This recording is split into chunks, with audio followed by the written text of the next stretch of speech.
Nah, ini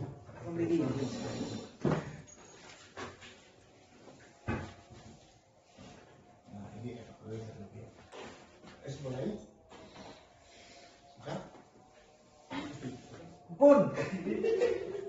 Assalamualaikum warahmatullahi wabarakatuh. Bismillahirrahmanirrahim. Alhamdulillahirabbil alamin wa binasta'inu ala umuri wassalatu wassalamu ala asrofil anbiya'i wal mursalin sayyidina Muhammadin kepada yang terhormat Bapak Kepala Sekolah SMK Indonesia 1 Wonosobo, Bapak Ibu guru beserta staf tata usaha dan jajaran wakil kepala sekolah serta ketua jurusan yang kami hormati, kami muliakan. Pertama, kita panjatkan puji syukur dari Allah Subhanahu wa taala pada siang hari ini kita semua bisa berkumpul untuk mengadakan yaitu tentang pemahaman budaya positif. Tapi sebelumnya nanti kita pada hari ini kita khususkan acara hari ini yang pertama adalah sambutan dari Bapak Kepala Sekolah. Acara yang kedua langsung dilanjutkan dengan pemaparan pemahaman budaya positif. Sebelumnya mari acara kita buka dengan bacaan basmalah bersama-sama. Bismillahirrahmanirrahim. Semoga acara ini bisa berjalan dengan sukses dan lancar. Terima kasih. Selanjutnya adalah sambutan dari Bapak Kepala Sekolah SMK Andalusia 1 Wonosobo kepada Bapak Sugeng Ahmad Sekolah MPT. Saya hadirkan. Terima kasih. Terima kasih. Assalamualaikum warahmatullahi wabarakatuh. Waalaikumsalam warahmatullahi wabarakatuh. Bapak Ibu yang saya hormati, langsung saja terkait dengan hari ini kita diminta Pak Pawit untuk melaksanakan kegiatan penyampaian budaya positif melalui diseminasi yang nantinya akan disampaikan oleh Pak Pawit. Nah, terkait dengan hal tersebut, saya ucapkan terima kasih Pak Pawit mau berbagi ilmu kepada teman-teman semua terkait dengan budaya positif. Mohon nanti kepada Bapak Ibu semua apa yang disampaikan Pak Pawit itu bisa menambah pemahaman kita, menambah pengetahuan kita sehingga ke depan kita bisa mengimplementasikan kegiatan-kegiatan tersebut di dalam proses pembelajaran di SMK Andalusia. Dan kaitan dengan hal tersebut juga saya minta nanti Pak Pawit bisa mendiseminasikan secara komplit apa yang telah kita pelajari di modul 1.4 ini sehingga nanti Bapak Ibu juga terserahkan kaitan dengan pemahaman budaya positif. Nah, kaitan dengan budaya positif kita banyak sekali budaya positif yang nantinya mungkin dari Pak Wed akan memberikan salah satu budaya positif yang baik untuk SMK kita sehingga nanti bisa kita terapkan di dalam proses pembelajaran di SMK Indonesia. Mungkin itu Pak Pawit. Terima kasih atas waktunya dan monggo nanti apa yang menjadi hasil penelitian kaitan dengan diseminasi ini bisa tersampaikan dengan maksimal.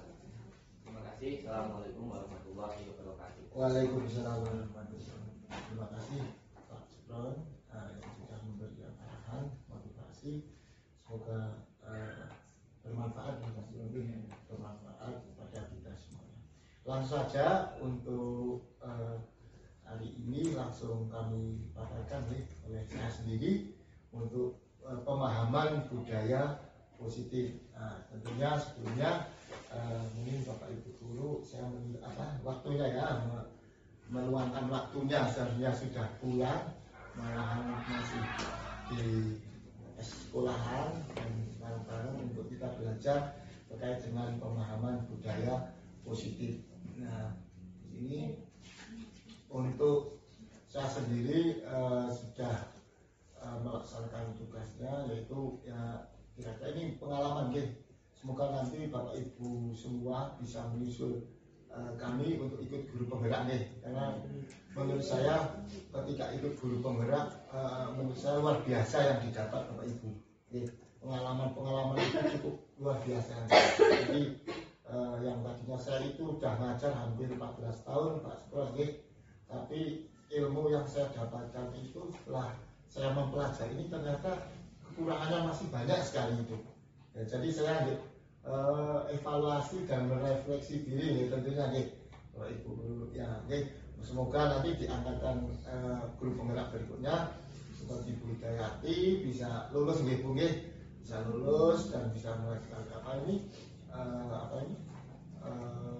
pendidikannya untuk guru penggerak yang angkatan berikutnya. Kemudian yang Bapak Ibu yang lain kami doakan semoga bisa mengikuti deh, bisa mengikuti karena sangat penting menurut saya ini untuk guru penggerak sangat penting sekali untuk karena fungsi dari guru penggerak kan banyak sekali Pak Tenggi.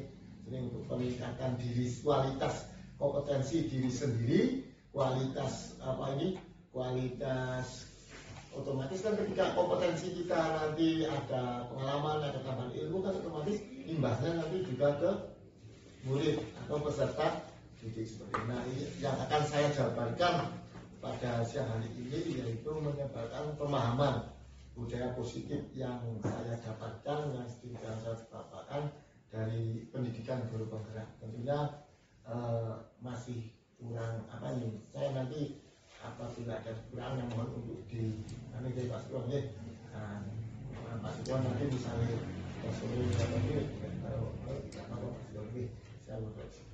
ini untuk yang pertama ini ada agenda ini ada pembukaan jadi sudah 5 menit nanti untuk pemaparan materi 30 menit, diskusi 20 menit dan penutup 5 menit. Ini untuk agenda hari ini Untuk yang pertama kita tadi sudah pembukaan nah ini budaya positif. Nah mungkin panjenengan semua sudah tahu budaya positif, maksudnya budaya positif di sekolah khususnya di SMK Andalusia Sarjana. Nah budaya positif itu apa? Yaitu nilai dan kebiasaan di sekolah yang berpihak pada murid agar mereka dapat berkembang menjadi pribadi yang kritis, penuh hormat dan bertanggung jawab sesuai dengan profil pelajar Pancasila. Nah ini positif kebiasaan di sekolah yang berpihak pada murid dan mereka dapat berkembang menjadi pribadi yang kritis. Semua Bapak Ibu guru tentunya saya sambil berdiri tidak apa semua Bapak Ibu guru tentunya menginginkan menginginkan siswanya atau muridnya siswanya atau muridnya menjadi murid yang bagus ya, mempunyai karakter, mempunyai budi pekerti ya, punya karakter atau budi pekerti yang bagus serta kritis. Dalam arti kritis itu ya apapun yang bisa dilakukan siswa tersebut atau murid tersebut bisa langsung di ilmunya itu bisa diterapkan seperti itu ya. Jadi kemudian penuh hormat dan bertanggung jawab sesuai dengan profil pelajar Pancasila. Kita kan sudah melaksanakan pelajar profil Pancasila itu sudah kita dilaksanakan bersama-sama seperti itu ya. Semoga nanti ada imbasnya ke murid kita Kemudian konsep budaya positif yang pertama adalah perubahan paradigma belajar. Perubahan paradigma itu apa nih Pak Henry? Paradigma Pak Henry? Perubahan paradigma apa Bu Hidayati? Perubahan paradigma respon pada dari konsep itu Pak yang bukan dengan kegiatan tematik itu perubahan paradigma berarti kehidupan kegiatan kita sehari-hari ya. Jadi perubahan yang tadinya untuk dirubah sebaik mungkin ya, itu intinya itu adalah kemudian disiplin positif itu nanti kan arahkan ke siswa nih. Ini contoh-contoh disiplin positif nanti akan dijelaskan. Kemudian nilai-nilai kebajikan di sekolah itu banyak sekali nilai-nilai kebajikan ternyata ini sangat nilai kebajikan ini sangat bagus kalau kita awal itu di nilai kebajikan yang tertanam pada siswa itu luar biasa kalau kita gali Jadi kalau di guru penggerak dalam hal ini kekurangan dari siswa itu tidak menjadi kelemahan kita, tapi kelemahan itu menjadi kekuatan malah. Jadi di sisi yang lainnya kita diambil kekuatannya, bukan kelemahannya. Yang seperti itu. Jadi misalnya ada anak yang ada anak yang beler, sering terlambat, itu kita jangan langsung menjustis anak itu, karena anak ini terlambat dan harus diberi sanksi, hukuman dan sebagainya. Jadi, kemudian kebutuhan dasar manusia, kemudian motivasi perilaku manusia, posisi kontrol guru, keyakinan kelas, dan segitiga restitusi. Mungkin panjenengan semua baru mengenal segitiga restitusi. Nanti akan tahu. Kita lanjut. Perubahan paradigma. Nah ini tadi yang katanya dalam membangun budaya positif, sekolah dapat menyediakan lingkungan yang positif, aman dan nyaman, sehingga siswa mampu berpikir, bertindak dan mencipta dengan merdeka, mandiri dan tanggung jawab. Disiplin sangat berkaitan erat dengan kontrol guru terhadap siswa. Nah itu perubahan paradigma. Jadi intinya saya bisa ambil kesimpulan bahwa pendidikan itu ruhnya kan anak-anak kembali lagi ya. Jadi perubahan-perubahan di kurikulum itu seharusnya jadi awal kurikulum kan dulunya masih roh pendidikan masih tertanam sekali di benak. Contoh dulu lah, dulu waktu saya SD itu ketika masuk kelas guru itu sudah bawa Otoding ya. Otoding gitu. Ini bilang dulu itu jadi siswa itu menghormati banget sama bapak ibu guru. Ya, Otoding itu bapak ibu guru sudah di kelas itu bisa ada kenapa dengan sendirinya lari ya. Ya dulu pernah seperti itu. Ya, karena saya sudah pernah merasakan di Pak Sugeng itu belum. Tapi lambat laun kurikulum dirubah lagi. Nah itu namanya perubahan dengan paradigma. Sekarang saya lihat, kalau saya simpulkan bahwa sekarang itu mau plan dari mau kembali pendidikan itu mau dikembalikan ke yang dulu. Jadi sudah kalau kita mempelajari pendidikan ya diajar dengan toro ya. Nah itu kan kita ruhnya itu kayaknya mau dibawa ke situ. Ya. Semoga nanti bisa tercipta dengan baik. Semua ke depan juga untuk pemangku kebijakan di dalam dunia pendidikan itu akan baik lagi baik lagi. Kemudian para ibu guru semuanya juga nanti bisa kaitannya dengan kesejahteraan dan lain bisa lebih baik lagi. Semoga saja seperti karena dari kebijakan dari pemerintah juga ini. Nah ini untuk budaya positif. Kemudian pembelajaran dengan paradigma baru merupakan pembelajaran yang dirancang berdasarkan prinsip berdiferensiasi. Kemarin kan sudah dibahas di ruang sebelah itu ASIO ya, berdiferensiasi. Sehingga para peserta didik belajar sesuai dengan kebutuhan berdasarkan tahap perkembangan sesuai dengan teori psikologi model berdasarkan profil pelajar Pancasila.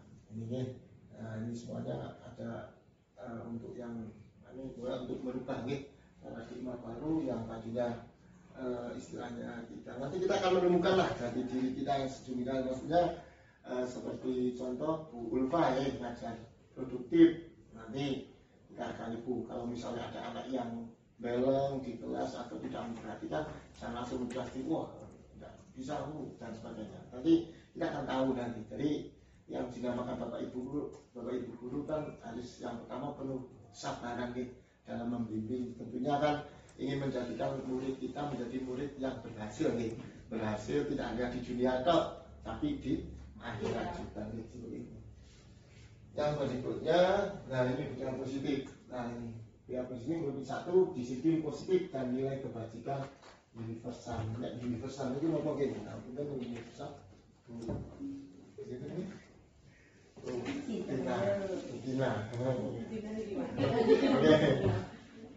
Kebajikan secara universal ya Pak? Ya. Mendunia. Mendunia ya. Luas berarti ya. Menyeluruh luas. Ya.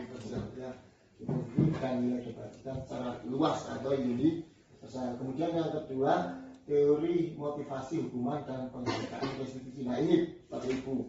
Ini kaitannya dengan apa? motivasi, hukuman dan penghargaan serta restitusi. Nanti akan secara mendetail dibahas nih. Kemudian keyakinan kelas kalau bahasanya yang dulu itu apa ya? Kontrak belajar lah, ya, kontrak belajar, ya, kontrak belajar. Kemudian kebutuhan dasar manusia dan dunia yang dunia berkualitas, kebutuhan dasar manusia dan berkualitas. Bisa memberi contoh, Pak Muin, contohnya apa Pak Muin? Kebutuhan dasar manusia dan dunia berkualitas.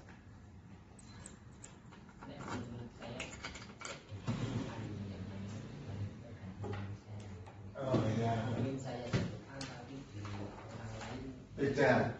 Beda penanganannya, ya betul itu ya. Jadi tujuan dasar manusia dan jadi semua nanti akan kita tahu Bapak Ibu kaitannya dengan jadi kebutuhan dasar manusia itu apa saja itu ada nanti. Kemudian restitusi 5 posisi kontrol, jadi kemudian yang ketiga restitusi segitiga restitusi. Mungkin nanti apabila ada yang kurang, pasukan bisa memberi masukan kita sudah ya.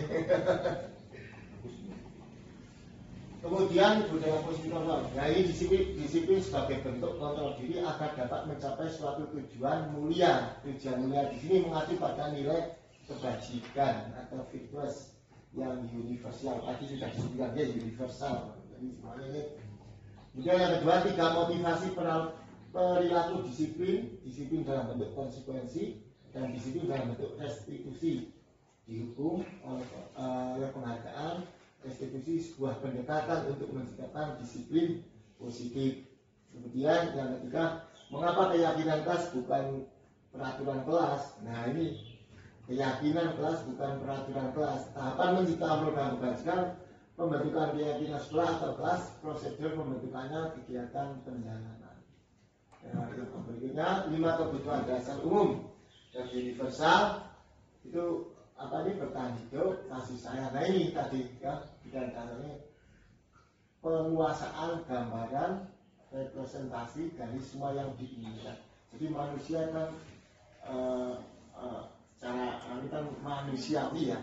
Jadi mempunyai apa nih manusia itu harus apa nih punya rasa kasih sayang, kebebasan, ya, kemudian kesenangan ya, dan penguasaan. Kemudian yang kelima, perilaku kontrol negatif. Ini adalah penghukum, pembuat orang yang bersalah. Kemudian perilaku kontrol positif, teman-teman atau kontrol diri atau manajer. Yang keenam, sisi menstabilkan apa ini identitas, sisi validasi, tindakan sisi menanyakan keyakinan. Nah ini disiplin positif. Sebagai pendidik, tujuan kita adalah mempersiapkan peserta didik atau murid yang memiliki disiplin diri sehingga mereka berperilaku mengacu pada nilai kebajikan universal dan memiliki motivasi intrinsik untuk mengubah perilaku menjadi lebih baik. Intrinsik itu apa ya? Pak Mario, intrinsik itu apa ya? Perilaku intrinsik, perilaku yang tidak kelihatan di dalam, itu ya di dalam. Kalau ekstrinsik kan di luar. Jadi perilaku yang tidak yang tersimpan. Berarti yang dari benak murid tersebut ya kan? Oh ya. Oke, terima kasih.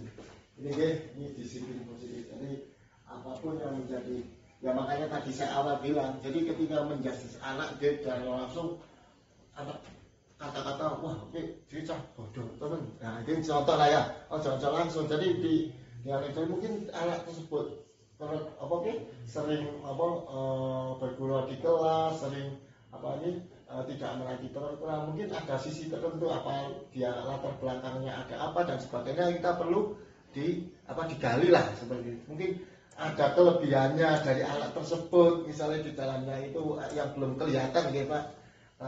Ini ya itu belum kelihatan jadi kita gali. Nah dengan model pendekatan mungkin dan tentunya dengan model pendekatan seperti itu. Nah ini contoh nilai kebajikan.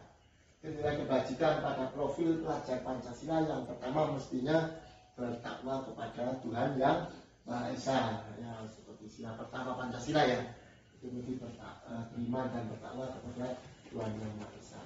Kemudian gotong royong, yang ketiga berlalu kritis, mandiri, kreatif, berkebinaan,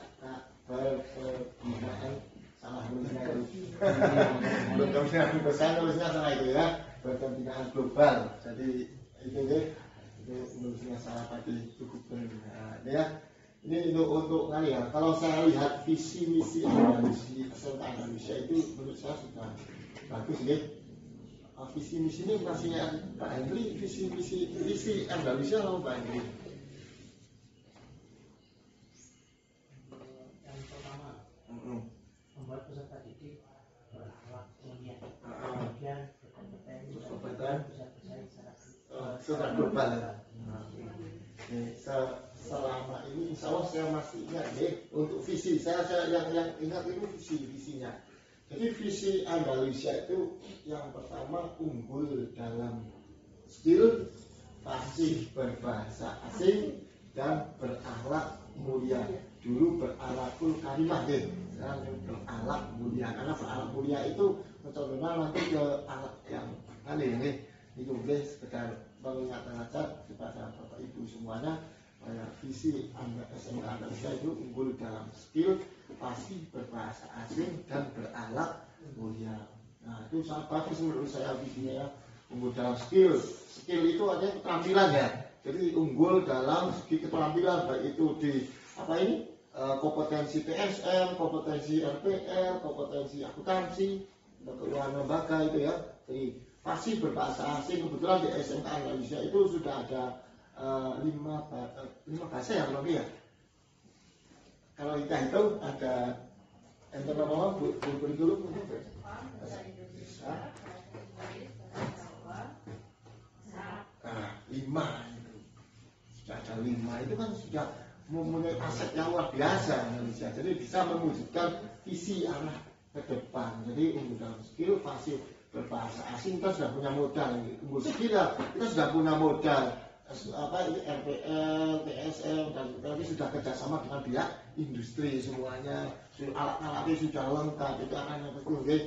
Kemudian yang terakhir adalah berakhlak mulia. Kalau akhlak mulia kan, apalagi kita sudah punya pondok pesantren, nah kita bisa memanfaatkan kepala sekolah. Jadi itu budaya pesantren, budaya keagamaan itu sangat-sangat luar biasa kalau untuk mendidik anak yang berakhlak mulia.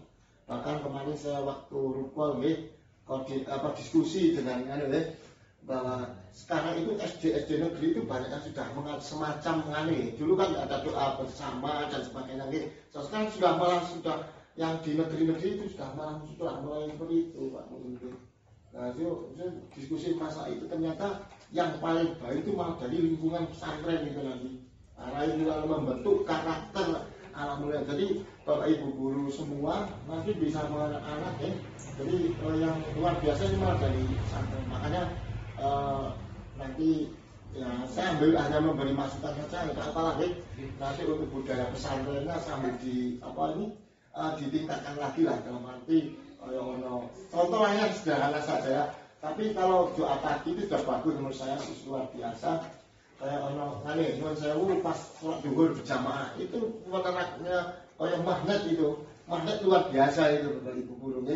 Jadi suatu saat kita bisa punya bisa sholat jamaah duha bersama-sama itu menjadi luar biasa. Karena kan bisa dimanfaatkan jadi imamnya di masjid ya, jadi anak-anak bisa belajar deklik atau terbang luar biasa. Gotong royong itu contoh kalau di sekolah ya itu ada piket itu termasuk gotong royong itu Pak Henry. Piket di kelas itu mematuhi aturan piket di kelas, kemudian gotong royong dalam membersihkan lingkungan ya. Kerja bakti atau Jumat Jumat bersih itu termasuk dalam negeri kita mau memupuk rasa kegotong royongan. Kemudian bernalar titis itu apa Pak? Lalu Pak Budi, bernalar titis. Oh ya,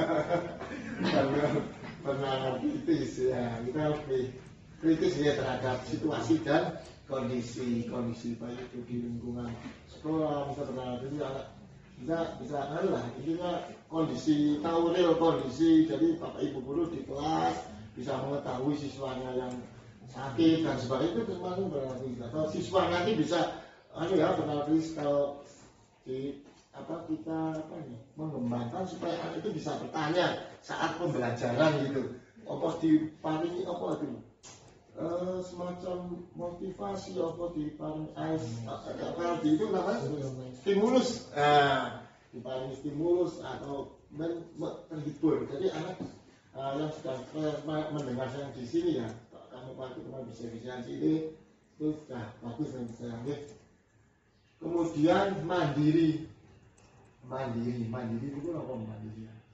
Jadi kita mendidik anak supaya anak atau murid itu bisa mandiri, ya aktif mandiri. Jadi tidak ketergantungan ya.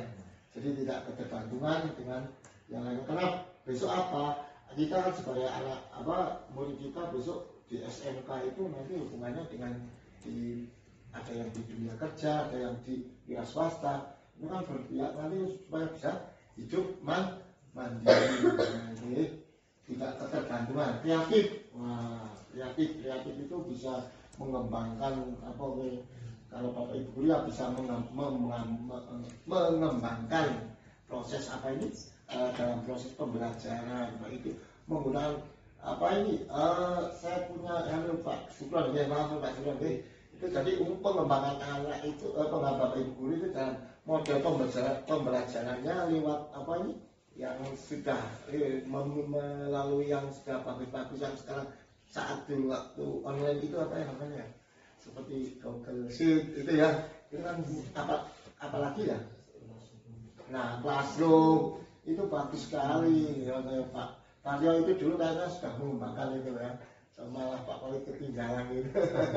Gitu ya, itu bagus Pak Taryo. Kemudian yang terakhir adalah berkebinekaan global itu ya, berkebinekaan global. Berkebinekaan global ada yang bisa memberi contoh?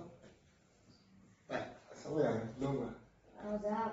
Pak Rozak ini belum Pak Rozak.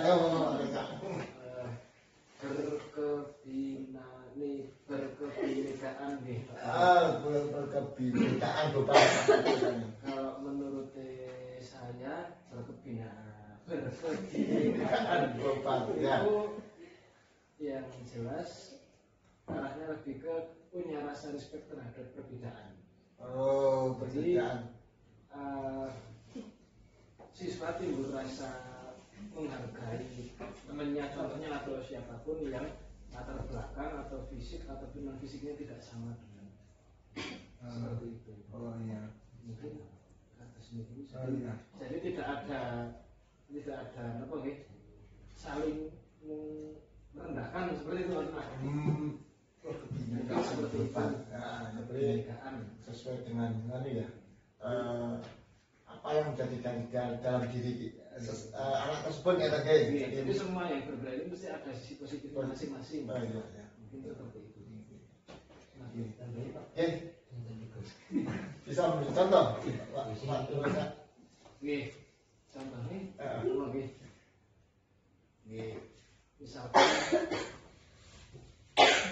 siswa di satu kelas melakukan seperti yang sudah tadi kan disampaikan Pak Wali juga, yang sudah kemarin, masing-masing siswa kan latar belakangnya kan untuk belajar berbeda-beda, dengan niat yang berbeda-beda juga, dengan sumber daya yang berbeda-beda juga. Nah, itu mungkin salah satu contoh kebinekaan yang globalnya itu harus ada rasa respect. Jadi ya saling menghormati untuk rasa respectnya nanti ke global. Jadi ke pengetahuan juga ya. Betul, itu masuk itu. Menurut saya seperti itu. Betul Pak. Jadi dan kodrat anak lah maksudnya ya. Bahasanya kodrat ya. Bagaimana kodrat anak atau kodrat murid. Jadi latar belakang yang berbeda-beda. Jadi anak yang latar belakang misalnya dari lingkungan juga mempengaruhi ya. jadi lingkungan, misalnya orang daerah Mojo Tengah dengan orang daerah Kepil kan berbeda-beda dari latar belakangnya, dari segi lingkungannya, kemudian dari latar belakangnya, dari misal apalagi ada yang ada anak yang sudah orang tuanya sudah cerai, maaf ya, itu mesti latar belakang anak itu berbeda sekali, luar biasa itu ya. Jadi imbasnya itu nanti ke anak. Betul sekali Pak, sesuai dengan kodrat ini.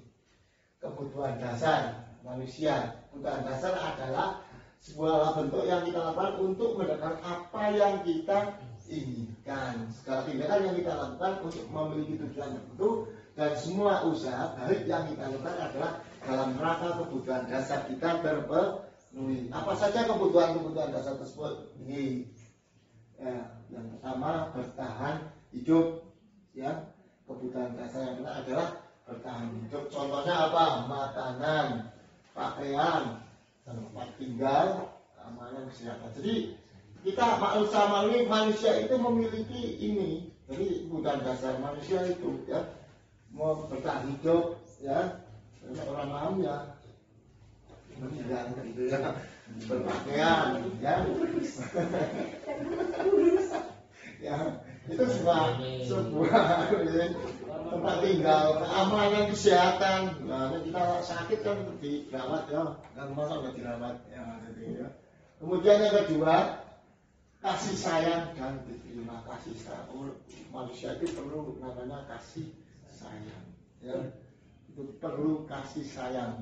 Ya, kasih sayangnya itu ya orang yang kita kasihi, kita sayangi. Kalau orang yang sudah punya keluarga ya dengan istri, kalau dengan suami itu saling kasih sayang. Itu sebuah ya kasih sayang diterima itu ini. Jadi kita harus punya itu kasih sayang. Itu sebuah masalah. Kalau yang belum menikah ya kasih sayangnya terhadap pacar, terhadap orang tua itu. Tapi yang pertama kepada orang tua dulu, ya.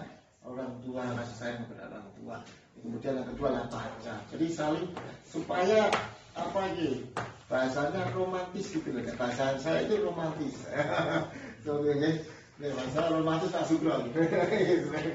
Kalau saya romantis ya. Nah ini kasih dan rasa terima dipedulikan berbagi. Kerjasama menjadi bagian dari kelompok. Yang berikutnya adalah penguasaan. Nah, penguasaan itu artinya apa nih? Yang dimiliki dari diri sendiri ya, sikap ya, harga diri, keinginan untuk dianggap, maksudnya untuk diakui gitu ya, ingin dihormati ya, memimpin, berprestasi, diakui, dan apabila kita sedang berpendapat itu didengar seperti itu. Kemudian kebebasan, manusia itu memiliki sifat dasar yaitu kebebasan, mandiri, memiliki pilihan, mencoba hal baru, mampu mengendalikan arah dirinya. Jadi mencoba hal yang baru ya.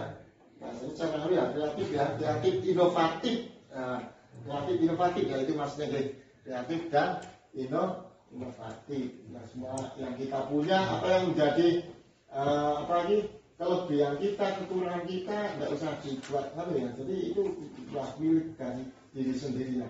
Kita kan barunya untuk kelebihan kita ya membuat untuk dikembangkan, untuk dikembangkan. Kemudian kesenangan, ya, manusia itu perlu namanya hiburan ya. Menurut saya itu perlu namanya hiburan. Nggak mikir terus ini panen ya Pak. Perlu adanya hiburan, itu sebuah kewajaran. Ya kalau ya minggu saya sendiri kalau dolan gitu ya, mingguan renang sama anak aduh sekarang itu kan sebuah bentuk hiburan ya, bentuk hiburan. Tertawa, ngomong tertawa itu bisa membentuk ini olahraga ini sih luar dalam itu maksudnya, luar dalam itu tenaga oleh ya ada ekspresinya juga dapat gitu ya. Jadi tenaga yang itu bisa humor, antusiasme, ya, humor itu jaminnya kita jadi orang yang malah bisa berpikir ya teman-teman ya. Jadi saya kadang saya merasakan saya cok buntu mas pikiran. Kalau anti buntu cok diwakan pikiran ngapain deh banyak pikiran kadang cok pakai mikir kayak tidak lurus sih gak disik nih sih cok. Saya cok mikir seperti itu Pak Bu ini. Saya sering ini bagusnya yang bagus saya bertanya saya akhirnya bisa memilah oh yang penting disik dia misalnya di komunitas itu sing darurat. Saya mikirnya seperti itu. Hal sing pekerjaan itu biasanya di pekerjaan sing tak darurat ya yang lebih darurat atau lebih apa nih darurat nih bahasa Inggris itu darurat seperti itu supaya nanti ketika apalagi saya kalau diberi tugas tak dikerjakan dulu apa yang menjadi tugas yang sekarang supaya besok itu tidak menumpuk ya karena pekerjaan itu luar biasa ya kalau kita tidak yang kedua kita perlu kesabaran ya kalau menghadapi pekerjaan itu kita tidak usah gemerungsung lah rasanya kita perlu dengan kesabaran ketenangan ya apa yang kita kerjakan itu nanti insya Allah bisa berhasil ya semua kesenangan ya. Kemudian yang berikutnya tadi sudah dijawab Pak Syam perilaku manusia dan motivasi ekstrinsik nah di luar ya dan intrinsik nah ini untuk kalau ekstrinsik itu mendapatkan penghargaan dari orang lain dari luar ya kalau yang intrinsik untuk mereka inginkan untuk menghargai diri sendiri dengan nilai yang dipercaya jadi bisa mengembangkan potensi yang ada dalam diri sendiri kalau intrinsik kalau yang ekstrinsik kan dari luar jadi penghargaan dari luar contohnya apa ya iya selamat Pak Paryo yang sudah mengikuti ini sudah berhasil itu juga bentuk penghargaan apa ini ekstrinsik ya jadi penghargaan dari orang lain bentuk penghargaan kan tidak harus berupa apa ini materi ya tidak berupa uang tapi bisa berupa apa ini acungan jempol kepada siswa juga seperti itu ya acungan jempol selamat ya itu sudah bagus itu sebuah bentuk penghargaan saya juga cok kalau diberi itu termasuk juga motivasi jadi selamat kata-kata acungan sponsor ini apalagi lewat WA ya misalnya kami saya sendiri cok nyetatus ya saya nyetatus saya coba nyetatus jadi wah hebat kata jempol sponsor ini kak rambat itu seperti itu kok mbak bumbu nggih rasanya enggak ini kata jempol itu sebuah penghargaan yang luar biasa menurut saya ya lanjut tujuannya guru harus paham motivasi perilaku manusia ini yang pertama mengidentifikasi motivasi perilaku murid jadi kita harus tahu paham apa murid tersebut ya motivasinya apa dan bisa mengidentifikasi jadi kita tidak hanya bisa mengidentifikasi saya itu ada yang kelas 12 itu namanya siapa ini anak-anak yang bergodok bisa kalian ada sopo kayak Adi ngejar luar biasa wis tak diomongi tak diomongi tak dilarake tak halusi tak di kasari mari kita saiki saya tetap sabar wong saya posisinya itu memang murid nah suatu saat saya tergali terus kelebihannya di mana saya tunjuk tahu itu Pak jadi kelebihannya sapa kayak sapa Adi Kristianto itu ada sisi kelebihannya gampang banget tahu lah ya kemudian gampang banget di kokon yang manut banget itu kelebihannya kelihatan itu ya seperti itu. Kemudian jika murid terdapat motivasi untuk menjadi hukuman, maka guru harus berupaya untuk membangun motivasi internal akan murid dapat menghargai diri sendiri. Nah, motivasi internal kan berarti motivasi di dalam diri sendiri. Jadi kita bagaimana cara menghadapi motivasi internal kita beragam langsung dengan siswa murid tersebut. Tapi 4 mata lah. Ya, dari 4 mata, ya pendekatan, kita segera dan sebagainya. Kita kan nanti bisa narik kesimpulan dia itu punya di sini kelebihan. Saya sih sampai hafal sama Adi, tapi nek sing siji lho ketemu kae sapa? Aji ya. Aji kan bareng. Kan nek siji orang mlebu mesti siji orang mlebu kae itu. Saya ketemu nek si Aji ya tak ditelusuri secara pengajar kemarin juga saya ajak di sampai sana bisa di pas saya tugas nih Pak. Ini nah hukuman. Nah ini ada perbedaan ya semuanya ya. Jadi ada hukuman, ada konsekuensi dan restitusi. Apakah bedanya hukuman? kemudian konsekuensi dan restitusi. Salah ngucap hukuman yang pertama, kalau hukuman itu cirinya tidak terencana atau tiba-tiba. Jadi sesuatu yang tidak terencana nih, suatu hal yang tidak terencana. Bahkan kadang posisinya itu mendadak ya. Kemudian yang kedua mungkin tidak tahu hal apa yang akan terjadi atau tidak dilibatkan, itu termasuk dalam hukuman. Dan kemudian yang berikutnya bersifat satu arah, yang terakhir berupa hukuman fisik atau psikis itu ya. Kalau konsekuensi itu terencana, jadi sesuai dengan aturan, murid tetap dibuat tidak nyaman. Yang berikutnya sikap guru selalu memonitor murid. Jadi guru gimana ini dimonitor, maksudnya nah, kemudian yang ketiga ini ada solusi nih. Solusinya itu pakai segitiga tadi, restitusi. Jadi proses menggunakan kondisi bagi murid untuk memperbaiki kesalahan. Proses kolaboratif yang mengajarkan murid mencari solusi atau masalah. Nah itu baik-baik kita ambil nanti dari segitiga restitusi gitu ya.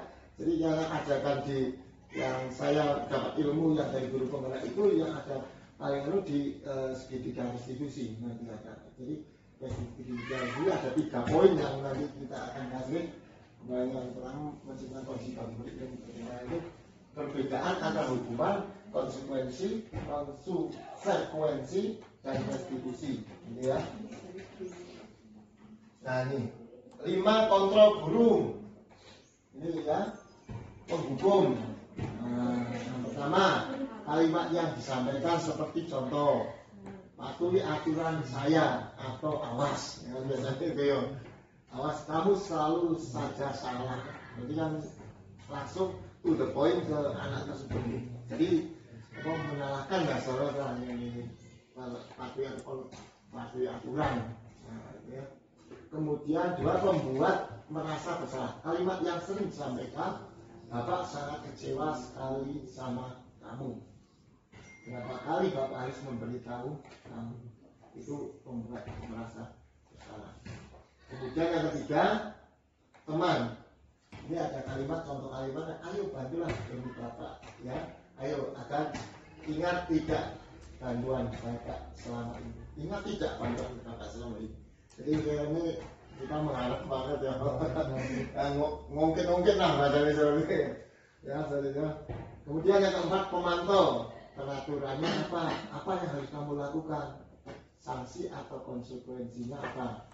Kemudian yang kelima, manajer. Guru itu manajer loh, ya. Pak kepala deh, guru itu manajer loh, Bapak Ibu guru. Manajer, Anda bos loh, Anda bos, Anda seorang manajer, ya.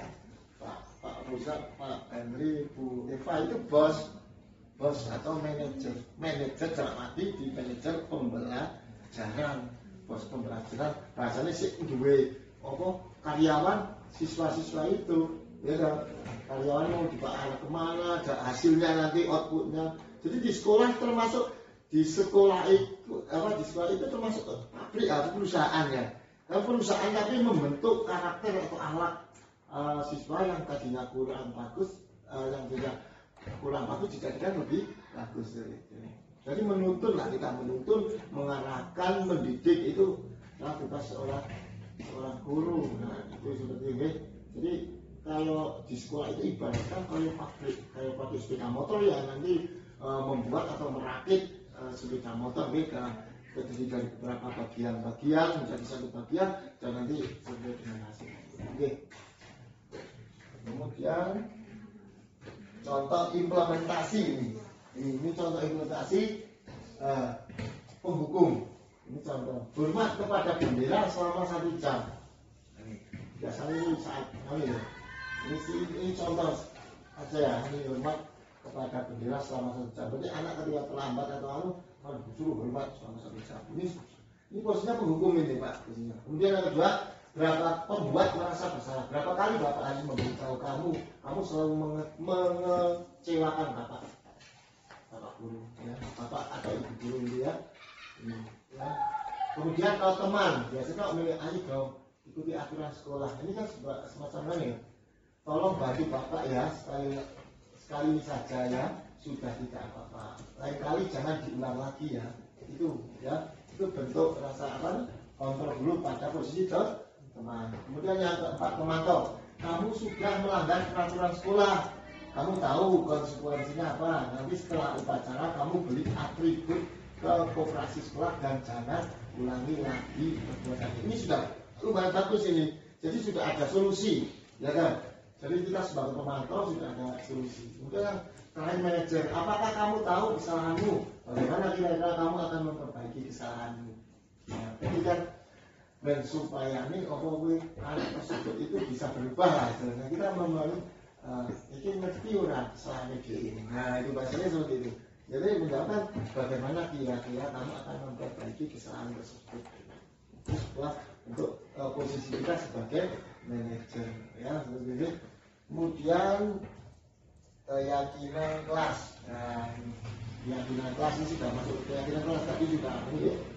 Guru memiliki peranan dalam mewujudkan keyakinan sekolah atau kelas bersama murid melalui kesepakatan semua warga sekolah. Semua warga sekolah itu kepala sekolah, wakil kepala sekolah, tuan jurusan, kemudian bapak ibu guru semuanya dan murid itu termasuk dalam kategori warga sekolah seperti ini. Ya ini nanti bisa melalui keseluruhan keluarga sekolah dengan cara diskusi dan dituangkan dalam pernyataan universal yang dapat diterapkan. Jadi semacam membuat ini kelas ya. Ini membuat untuk peraturan namanya. Jadi istilah peraturan digantikan kode etik lah seperti itu ya. Jadi dibuat keyakinan kelas. Jadi bahasanya kalau dihalus itu ya keyakinan kelas. Nah ini mengapa keyakinan kelas bukan peraturan kelas? Kita lihat.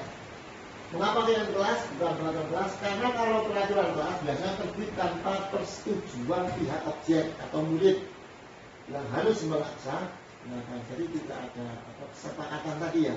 Jadi di kelas, sedangkan keyakinan kelas ada persetujuan yang dibuat bersama antara guru dan murid selanjutnya akan ditaati bareng atau ditaati bersama. Itu bagus itu kalau ada kesepakatan itu. Mungkin kita juga tidak menyalahkan maksudnya, ya tidak menyalahkan karena sudah menjadi kesepakatan.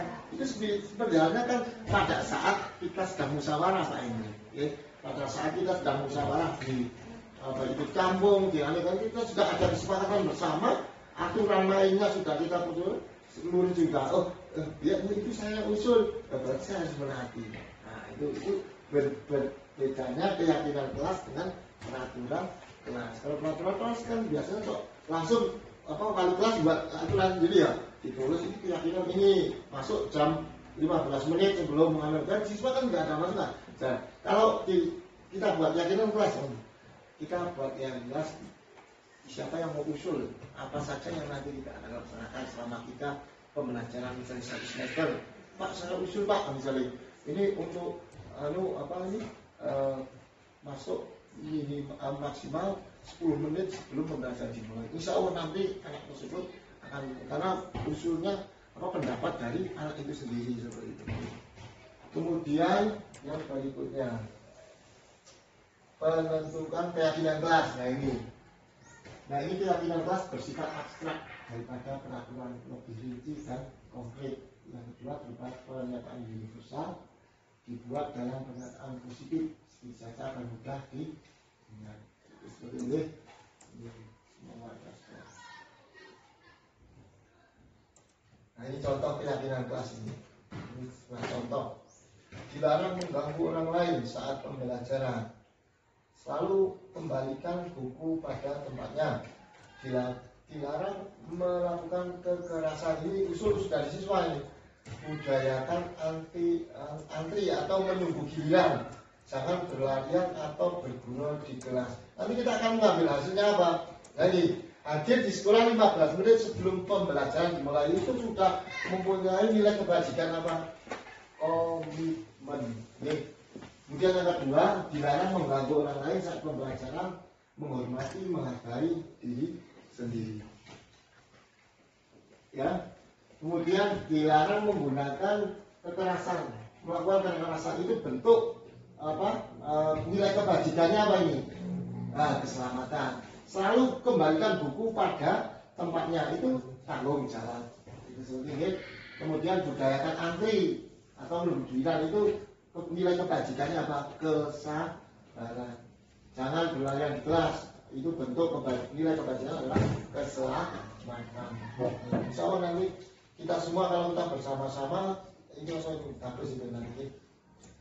Ketika restitusi ya tadi dibahas ini merupakan proses jalan adalah oleh guru agar dapat menghasilkan murid yang mandiri dan tanggung jawab. Tiga tadi saya belum sempat ini.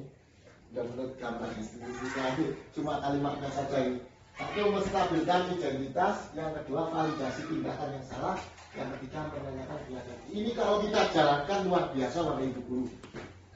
Ini insya Allah kalau kita jalankan, enak kita perjalanan untuk penanganan terhadap anak. Itu ketika terjadi kasus apa itu enak sekali. Ini pakainya segitiga restitusi. Kemarin kita coba Mas Adi ya kita coba. Itu muka kita bayar Pak. Jadi apa yang menjadi Pak ini saya kalau ini. Ya, sampai mengungkapkan semua itu. Nah ini menstabilkan identitas. Yang pertama menstabilkan identitas ya. Posisi kesalahan adalah bagian dari proses pembelajaran. Itu kalimatnya berbuat salah itu wajar. Nah guru itu tidak ada manusia yang sempurna. Itu sebuah bentuk. Jadi anak kan nanti bisa tergugah. Jangan coba nanti kita ya. Kemudian ibu bapak tidak mencari siapa yang salah, tetapi mencari solusi dari permasalahan ini. Itu bentuk ya. Kemudian yang kedua, kamu berhak merasa begitu. Biasanya anak itu bisa caranya bahasanya apa ya? Kayak dibombong gitu ya. Bahasa kalimat si halus itu lagi dibombong si anak ya. Kemudian validasi. Validasinya apa ya? Mencari apa nih? Pokok permasalahan ya. Dari mana pokok permasalahan tersebut? Baru kamu menyebutkan contoh anak kamu pasti punya alasan mengapa melakukan hal itu. Contoh ada anak yang terlambat. Kita tahu alasannya. Kamu pasti punya alasan kenapa terlambat. Kan ditelusuri. Pak saya ini di rumah apa bangunnya jam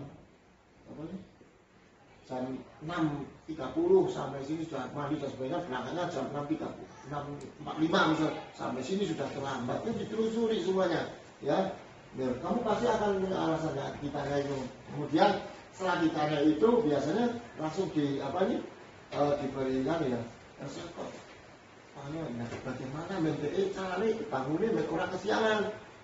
Contohnya malam sering giman dikurangi jam gimnya, biasanya tidur jam 12 tidurnya jadi jam 9. Itu sebuah solusi itu ya. Dan lain sebagainya kalau bersama ya. Kamu patut bangga karena melindungi sesuatu yang penting buat kamu, misalnya masalah pribadi ya, ajen gitu ya. Kamu melakukan karena mempertahankan sesuatu yang penting bagimu, ya. Ini menanyakan keyakinannya. Contoh kalimatnya ini, apa keyakinan kelas kita yang, ya, apa keyakinan kelas kita? Karena itu sudah dibuat dari awal sebelum pembelajaran yang dimulai ya awal semester ya itu biasanya membuat keyakinan kelas. Nah kan ketika ada anak yang melanggar ini segala apa yang menjadi kita sudah buat keyakinan kelas ini sudah terisi semua. Kalau kamu melanggar ini ya ini, nah itu Anda disadar anak. Itu sebuah kali dari kasus dari saya. Ini baru contoh kasus ini. Jadi kalau kita katakan, ini kalau kita amati dengan contoh ini,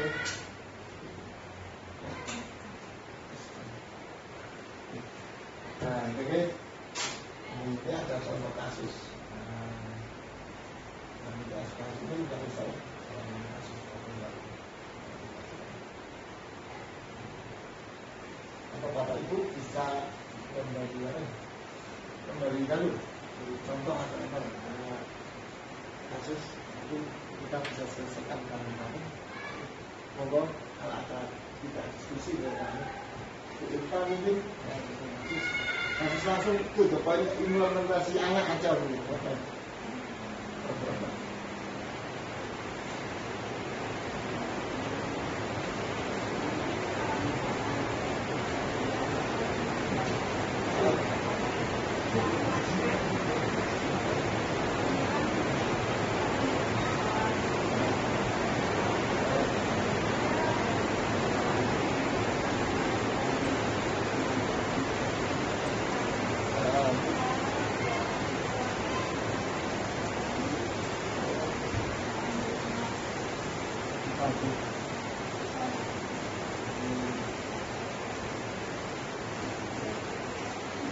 Solusinya gimana? Oke. Terima kasih Bu. Itu untuk ada anak yang dari MPLD, kita pembelajaran diberi instruksi satu kali dia sudah mempan ya, sini ya. Kudunya kudu karena dia apa dipahami. Mungkin ini Bu, hanya jawaban nanti kalau kurang tepat ya, jangan bisa menahai ya. Solusi yang pertama mungkin semacam kita terus kan bisa didetek dua anaknya berapa, maksudnya anaknya itu si Asif ini kan tahu ya, kan nggak nulis ya, mesti tidak ada datanya. Nah anak tersebut mungkin kita komputernya 4 mata, 4 mata saling pendekatan lah, pendekatan bidangnya itu kita hidup dengan itu, tapi jadi mau itu apa? Apa males malas sama pelajarannya, apa malas sama saya, apa malas dia disuruh nggak apa-apa, nggak susah seperti itu. Jadi betul ya kan, nah maunya kamu seperti apa? Itu kan bentuk sebuah hal ya. Jadi maunya kamu seperti apa? Gitu. Sebelum itu mungkin kita sudah buat keyakinan kelas terlebih dahulu, buat kesepakatan kesepakatan dalam kelas yang diusulkan dari sudah itu solusinya. Jadi pendekatan itu. Saya itu sudah mencoba masih adil tadi saya itu dari sekira-kira sama saya formalnya jadi tapi ini sebagai penghapus saya gimana ini ada di sini mungkin seperti itu di dekat-dekat apa ada perubahan kan sudah ketemu nanti dia bocah pegawai kapal matu mau timbul itu tapi isi atau apa kan enggak itu sudah terima kasih. Kalau yang lain mungkin Andri mungkin Andri.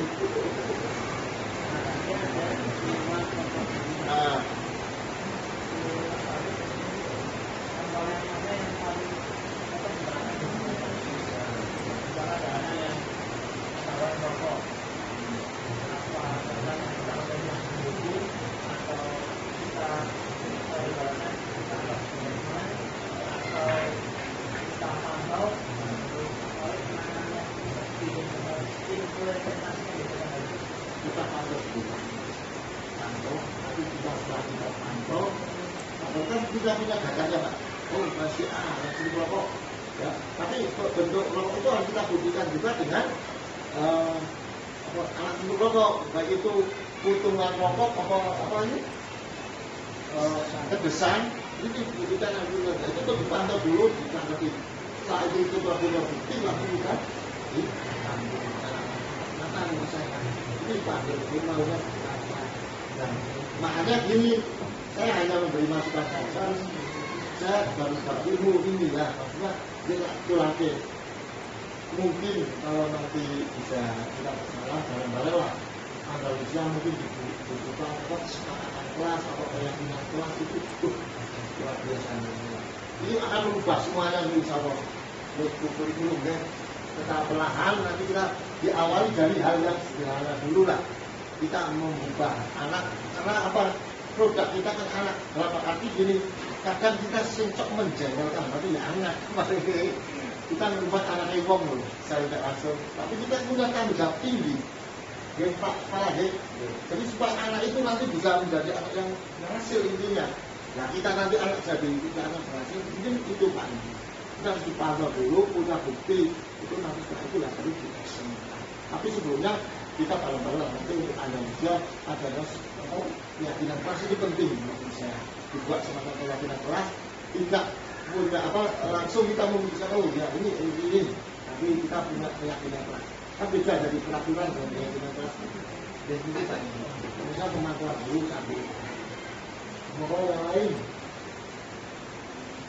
Ada orang yang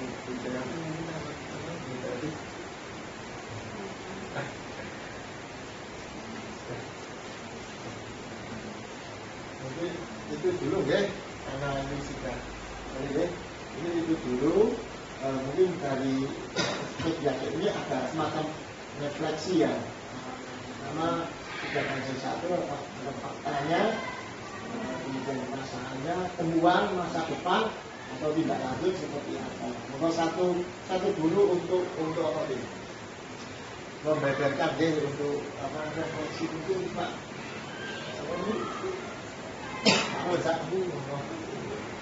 Refleksi lah kita perasaan setelah kita mengatakan ini. Berdiri aja berdiri.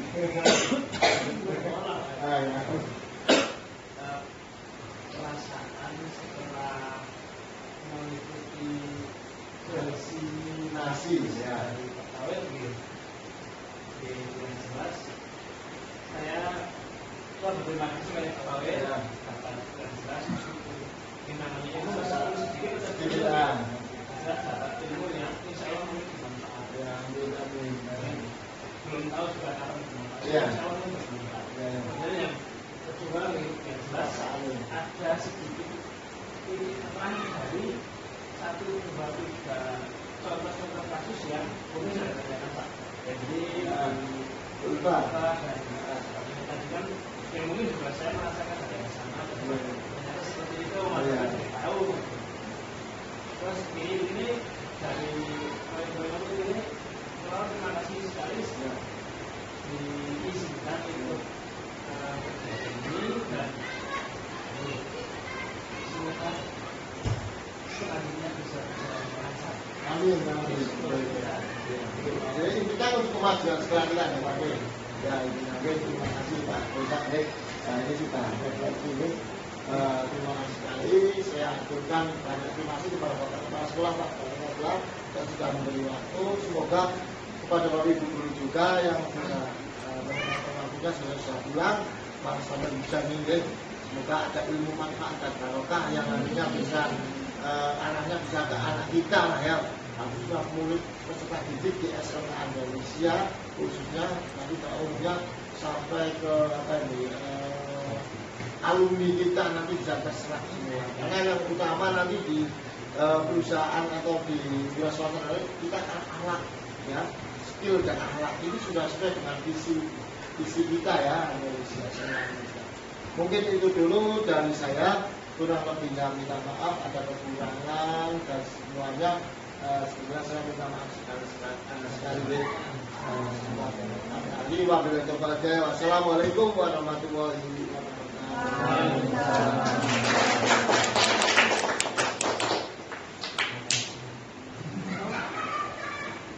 Disimpan dulu.